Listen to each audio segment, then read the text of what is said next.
Hello everyone, today we are going to study a very important chapter that is called electrostatics. Electro can be associated to electron which carry charge, and statics means at rest.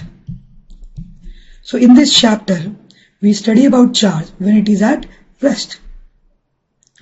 Actually there is another branch of physics, another topic in physics that is called electrodynamics.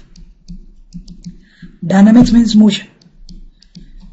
In this chapter we study about charge when it is moving. What happens that when charge is at rest it behaves in one particular way, and when it is in motion it behaves in a different way. So we study both these behaviors separately in these two chapters. Currently our focus will be to study electrostats. Before we start vigorous study of electrostats, we will see some simple points about charge. Some points about charge. You must be knowing many of these points as they are simple. The first point is that charges are of two types, positive and negative. If we have two positive charges, they repel each other. If we have two negative charges, they repel each other. But if we have one positive and one negative charge, then they attract each other. The second point is only electrons and protons have charge. We know that electron has negative charge and proton has positive charge. We'll assume in our study that only these two particles can carry charge. Though there are some other particles which have been recently formed to carry charge, but we will not be considering this in our study. And we already know that electron and proton both carry charge of magnitude 1.6 into 10 to the power minus 19 coulomb. The third point is that charge is conserved. Charge is conserved.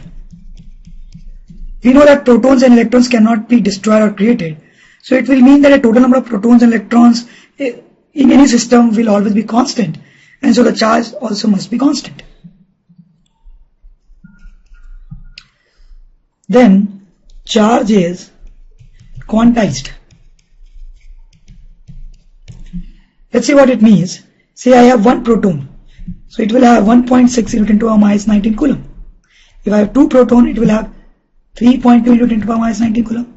If I have 3 protons, it will have 4.8 into 10 to the power minus 19 coulomb.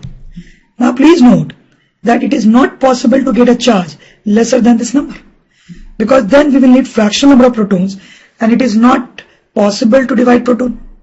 Similarly, if we want a charge between these two numbers, it will not be possible, because again we will need a number of protons between 1 and 2, which is not possible. Similarly, a charge between these two numbers is not possible. So we can say that only those values of charge is possible which are integral multiple of 1.6 into 10 to the power minus 19 coulomb. Only integral multiple of this charge is possible. When we say charge is quantized, this is what we mean. The next point is, sometimes people get confused between these two words. These words are chargeless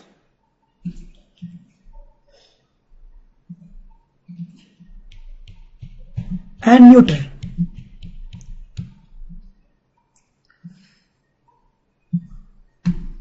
Say we have two boxes.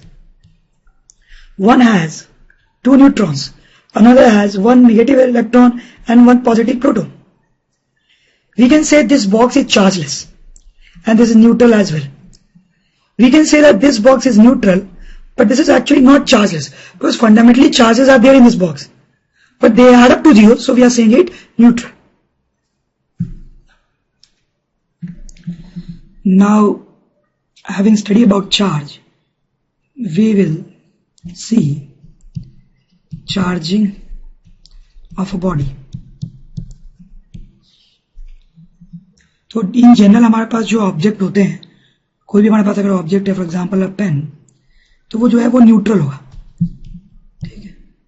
वो chargeless नहीं होगा, क्योंकि ये इसके अंदर बहुत सारे atoms होंगे और वो जो एटम है उनके अंदर इलेक्ट्रॉन्स और प्रोटॉन्स होंगे, तो चार्ज तो है बट वो टोटल चार्ज 0 होगा, इसलिए न्यूट्रल होगा। अब द पॉइंट इज, अगर मुझे इसको चार्ज करना है और मुझे इसको पॉजिटिवली चार्ज करना है या नेगेटिवली चार्ज करना है, तो हम इसको कैसे चार्ज करेंगे वही हम यहाँ पढ़ने वाले हैं। तो सबसे पहला पॉइंट जो हमें समझना चाहिए वो ये है कि अगर हमें इसको नेगेटिवली चार्ज करना है,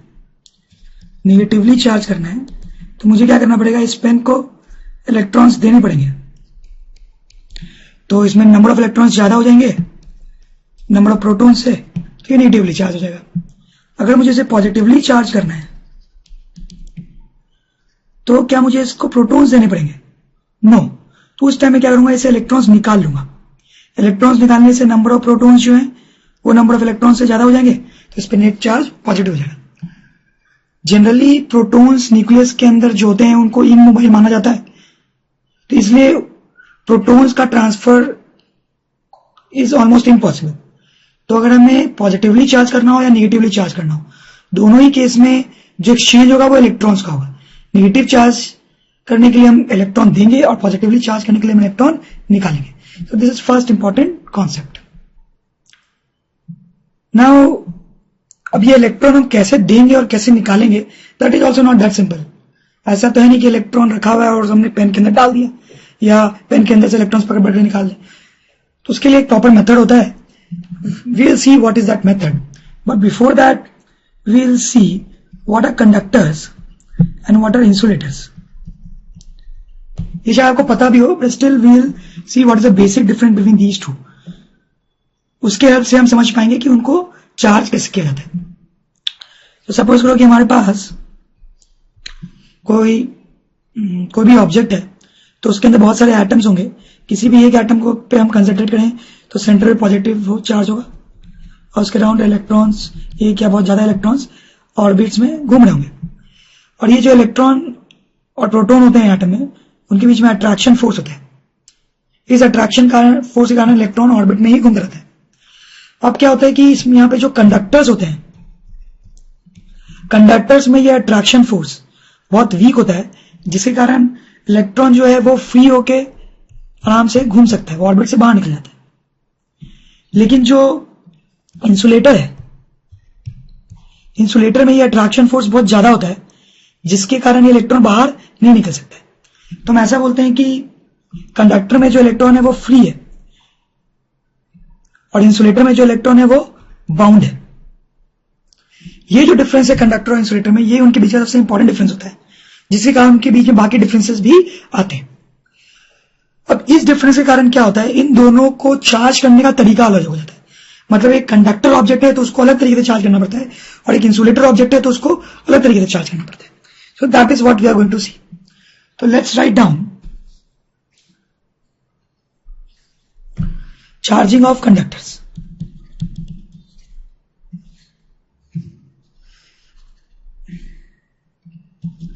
चार्जिंग ऑफ कंडक्टर्स। देखो, कंडक्टर्स को चार्ज करने के दो तरीके हम यहां पे पढ़ेंगे। जो पहला तरीका है वो बहुत सिंपल है, that is called bye contact. इसमें हम क्या करते हैं कि सपोज करो कि हमें एक स्फीयर को चार्ज करना है, जैसे आयरन बॉल है, तो दिस इज कंडक्टर। तो इसको चार्ज करने के लिए हम क्या करते हैं, हम एक दूसरा रॉड लेके आएंगे या कोई दूसरा ऑब्जेक्ट लेके आएंगे जिस पर ऑलरेडी चार्ज हो। तो सपोज करो कि हमें इस स्फीयर को नेगेटिवली चार्ज करना है, तो हम एक ऐसा रॉड लेके आएंगे जिस पे नेगेटिव चार्ज होगा। अब इस रॉड पे नेगेटिव चार्ज, इसका मतलब क्या है? इसका मतलब ये है कि इसमें इलेक्ट्रॉन्स ज्यादा है, प्रोटॉन्स कम है। अब इस स्फीयर को चार्ज करने के लिए हम इन दोनों को टच कर देंगे। जब हम टच करेंगे तो व्हाट विल हैपन, इसमें इलेक्ट्रॉन्स ज्यादा है लेकिन इसमें ज्यादा नहीं है, तो जो इलेक्ट्रॉन्स है वो इधर की तरफ फ्लो करेंगे from high density to low density. तो इसमें भी कुछ इलेक्ट्रॉन्स आ जाएंगे एक्स्ट्रा, तो ये नेगेटिवली चार्ज हो जाएगा, जो कि बहुत ही सिंपल सा तरीका है। हाँ, इसका जो नेगेटिव चार्ज है वो क्या होगा, थिंक वो थोड़ा सा कम होगा, क्योंकि इसमें से कुछ इलेक्ट्रॉन्स इसमें आ चुके। वैसे ही अगर मुझे इस स्फीयर को पॉजिटिवली चार्ज करना होता,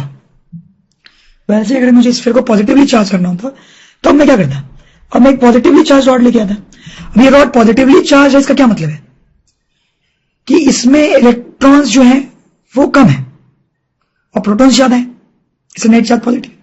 अब हम इन दोनों को टच कराते, अब क्या होता, अब इसमें इलेक्ट्रॉन्स कम है तो इससे कुछ इलेक्ट्रॉन्स इसमें फ्लो करने लगेंगे, तो इलेक्ट्रॉन्स में फ्लो कर जाएंगे तो इसमें इलेक्ट्रॉन्स कम हो जाएंगे, तो इसमें भी कैसा चार्ज हो जाएगा, पॉजिटिव। तो इस तरीके से ये पॉजिटिवली चार्ज हो जाएगा। तो this is simple way of charging a conductor. जो सेकेंड तरीका होता है, जो सेकेंड तरीका है वो तो ज्यादा एडवांस्ड है, और उसको बोलते हैं बाय इंडक्शन। इसमें हम क्या करते हैं कि सपोज करो मुझे इसी आयरन बॉल को चार्ज करना है, तो अब जो निगेटिव रॉड मैं अगर लेके आऊंगा इसको चार्ज करने के लिए, उसको मैं टच नहीं करूंगा, कोई कांटेक्ट नहीं होगा, नो कांटेक्ट।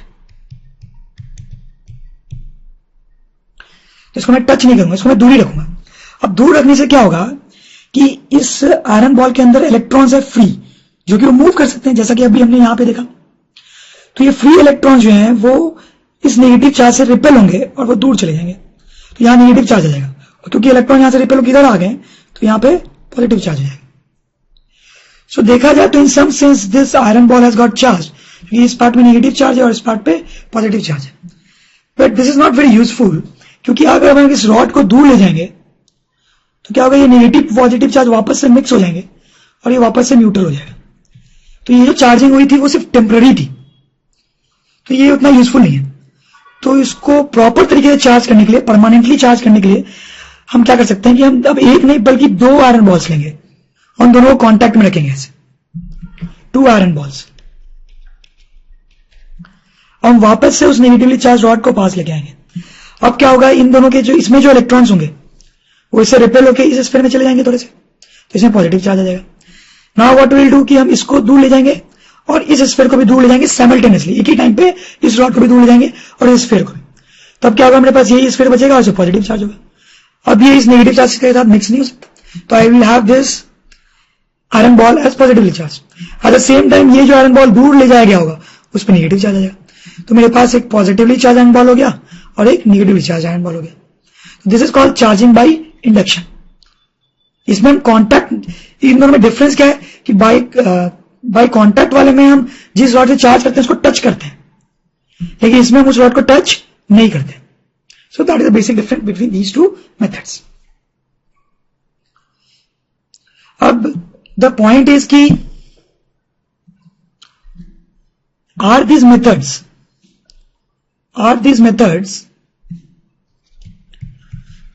these methods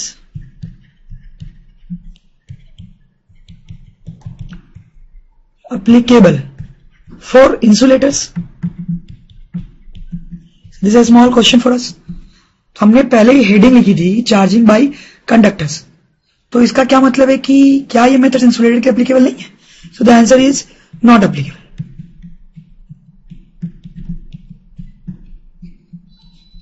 तो भाई क्यों एप्लीकेबल नहीं है? अब ये मेथड इसलिए एप्लीकेबल नहीं है क्योंकि इसमें हम रॉड को टच कराते हैं, तो इसमें से रॉड में से चार्ज फ्लो के इस आयरन बॉल में आता है, तो चार्ज का फ्लो हो रहा है, चार्ज का फ्लो हो रहा है। तो फ्लो जो है वो सिर्फ कंडक्टर्स में हो सकता है, इंसुलेटर होगा अगर यहां पे तो फ्लो नहीं होगा, तो ये मेथड काम नहीं करेगा। वैसे यहां पर भी अगर हम देखें तो क्या हो रहा है कि इस बॉल से इस बॉल तक इलेक्ट्रॉन्स का फ्लो हुआ है, तो अगर ये इंसुलेटर होते तो ये फ्लो जो है वो नहीं हो पाता, इसलिए ये मेथड भी जो है वो सिर्फ इंसुलेटर्स के लिए ही एप्लीकेबल है।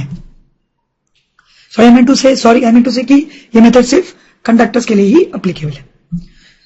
तो obviously now the question arises कि इंसुलेटर्स को कैसे चार्ज करेंगे। तो इंसुलेटर को चार्ज करने के लिए हम जो मेथड यूज करते हैं that is like this. Firstly we write charging of insulator, उसके लिए जो मेथड यूज करते हैं हम that is called by rubbing. तो इसमें हम क्या करते हैं कि हम 2 इंसुलेटर ऑब्जेक्ट्स लेते हैं, 2 इंसुलेटर ऑब्जेक्ट्स लेते हैं, दोनों इंसुलेटर है।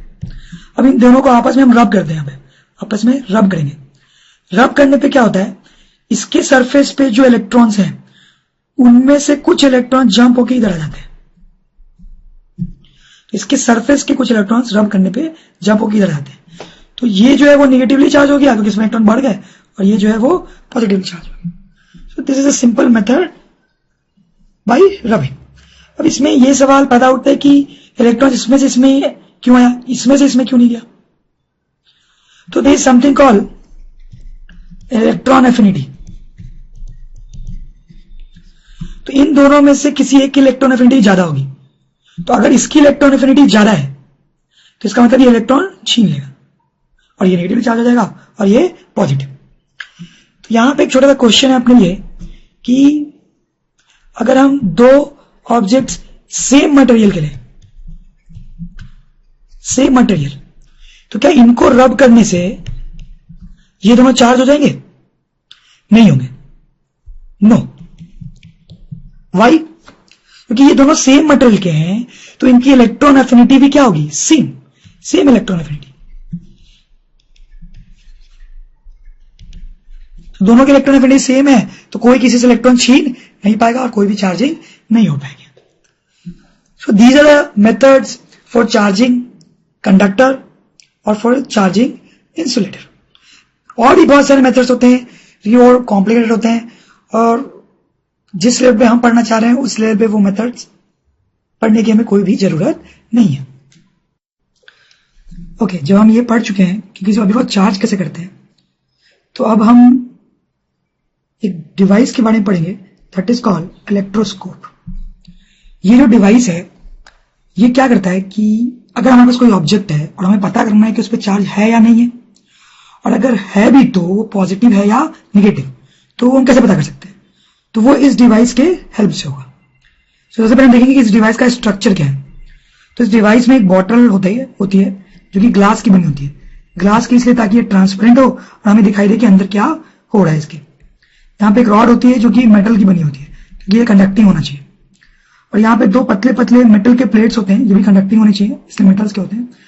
और ये जो प्लेट्स होते हैं ये गोल्ड के बने होते हैं, इनको गोल्ड लीव्स बोला जाता है। तो अब सवाल ये कि ये गोल्ड के क्यों बने होते हैं? तो जब हम देखेंगे कि ये डिवाइस कैसे वर्क करता है तो आप समझ जाएंगे कि ये जो प्लेट्स हैं बहुत हल्के होने चाहिए। तो अगर इनको मैक्सिमम हल्का बनाना है तो इनको गोल्ड का बनाना बेस्ट है। गोल्ड के अगर इन प्लेट्स को बनाया जाएगा तो वो मैक्सिमली हल्के होंगे, इसलिए इनको गोल्ड का बनाया जाता है। तो नाउ लेट्स सी कि ये काम कैसे करता है, कैसे ये जो इलेक्ट्रोस्कोप, ये जो डिवाइस है ये कैसे काम करता है। तो ये किसका बेसिक सिंपल वर्किंग हम यहाँ पे देखने वाले हैं। सो देखो, हमारे पास इलेक्ट्रोस्कोप होगा और हमारे पास तीन केसेस हो सकते हैं कि जिस रॉड पे हम चार्ज देखना चाहते हैं वो न्यूट्रल हो या पॉजिटिवली चार्ज हो या निगेटिवली चार्ज हो। तो अगर हम न्यूट्रल रॉड को लाके इलेक्ट्रोस्कोप से टच करेंगे तो इलेक्ट्रोस्कोप में कुछ भी नहीं होगा और हम समझ जाएंगे कि रॉड जो है वो न्यूट्रल है। अगर हम पॉजिटिवली चार्ज रॉड लेके आ रहे होंगे और टच कर रहे होंगे तो बाई कॉन्टैक्ट ये जो रॉड है मेटल ये भी चार्ज हो जाएगा, तो लीव्स पे पॉजिटिव चार्ज आ जाएगा।